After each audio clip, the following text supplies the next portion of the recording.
It starts with a sound, an alarm in the dark, a room that still feels like night, a hand reaching out from under a blanket negotiating with 5 more minutes. Almost everyone remembers that feeling. The quiet house, the cold floor, the rush to get dressed while the sun is barely awake. For many of us, school mornings felt earlier than the rest of the world. But why do schools start so early?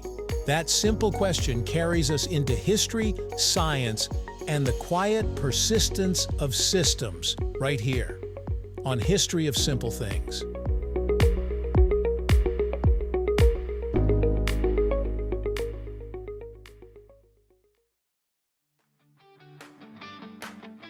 To understand early start times, we have to travel back to a world before smartphones, before electric lighting was widespread, even before cars filled the roads. In the 19th century, daily life followed the sun more closely. Agricultural communities rose at dawn because daylight was valuable and limited. When public education systems began expanding in Europe and North America, they were built inside societies already accustomed to early rising. School schedules did not appear in isolation. They reflected the rhythm people already lived by. Then came the Industrial Revolution. Factories introduced structured shifts with fixed starting hours, often early in the morning. Parents left home at predictable times to work in mills, workshops, and offices. As cities grew, administrators designing school systems aligned school hours with adult work schedules. If parents began work at 8 in the morning, it made practical sense for children to be occupied at roughly the same time. Schools functioned not only as educational spaces, but also as structured supervision during the workday. Early start times fit neatly into industrial routines. Transportation reinforced this pattern. In the early 20th century, as school districts expanded, buses became essential. Coordinating transportation efficiently meant staggering routes and minimizing traffic congestion. Earlier start times allowed buses to complete multiple runs for elementary, middle, and high schools. This logistical choreography reduced costs and maximized vehicle use. Once transportation networks were optimized around early schedules, shifting them became complicated and expensive. What began as practical planning hardened into tradition. Urban design also played a role. Cities were organized around morning peaks of movement. Offices, factories, and schools all contributed to a concentrated wave of activity. Aligning school hours with broader commuting patterns simplified traffic management and public transit scheduling. Over time, early mornings became a shared social contract. The day started together. Institutions synchronized themselves like gears in a machine. But while adult work patterns influenced schedules, children's biology followed a different rhythm. Research in sleep science shows that adolescents experience a natural shift in their circadian cycles during puberty. Their internal clocks tend to run later, making it easier to fall asleep later at night and harder to wake early. This biological pattern contrasts with the early timetables inherited from industrial society. It is not a matter of willpower or discipline. It is physiology interacting with policy. Yet systems rarely evolve as quickly as science. Educational institutions operate within budgets, contracts, transportation plans, and community expectations. Adjusting start times affects sports practices, after-school jobs, family routines, and local businesses.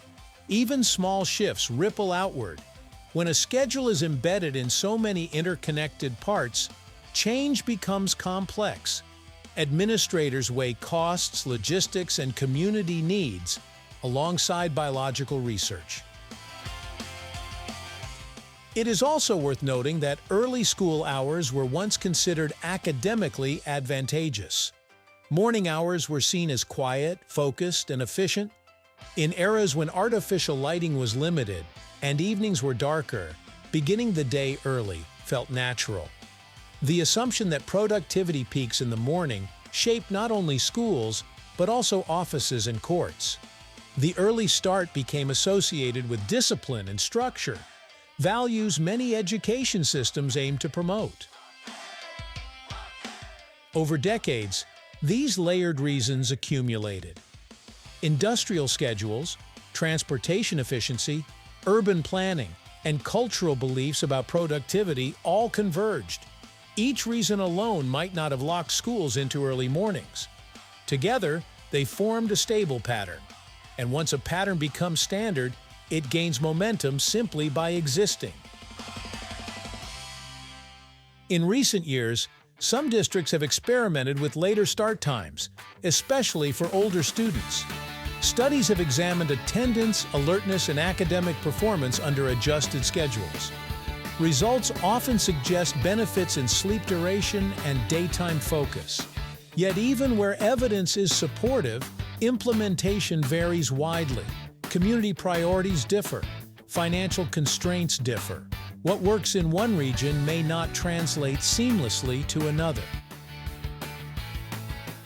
The story of early school start times is not about villains or heroes. It is about how institutions respond to the pressures of their era.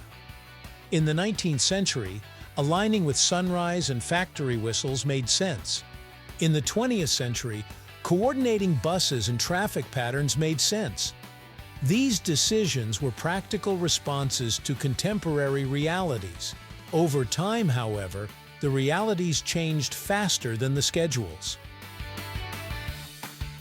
Systems are built to solve immediate problems, but once in place, they gain momentum.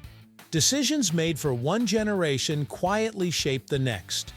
Students today wake to schedules designed long before modern sleep science, not out of intention, but out of habit reinforced over time.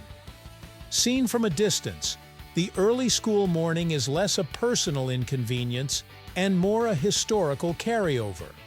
From farms following daylight to factories setting shifts and buses coordinating routes, practical choices gradually solidified into tradition. Schools start early largely because they always have. And once institutions lock into place, they tend to persist, carrying yesterday's logic into today without much reconsideration. Thank you for watching. If you have suggestions for our next video, feel free to share them in the comments below. We'll be sure to give you an acknowledgement for your contribution. Thank you for joining us on this journey through the history of simple things. Don't forget to like, subscribe, and stay tuned for more stories woven through the smallest details.